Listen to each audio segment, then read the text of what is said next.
মেলাডি আছে ওই পাশে বাসার ওইটা ওই ব্যবসা তো মাছ কোনটা দিবা মাঝে মাঝে আহি আমি আহি নাই মাঝে মাঝে বলতে এই যে আমি আমু নাই কেন তোমার ইয়ে শাশুড়ি আমু বলা একদিন আইসি আমি আজহার ভাই আরো 7-8 জন পোলাহান এই তো দেখে না দিন পরে কি আহি নাই না হবে গরম করতেছে হবে আগুন জ্বালাইতেছে বেশি দেরি করুম না দরকার আবার একদিন কই ও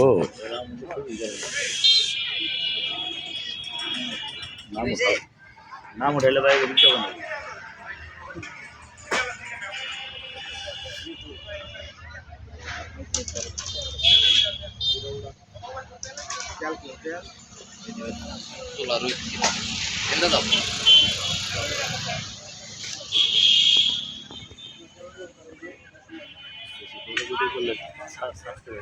হুম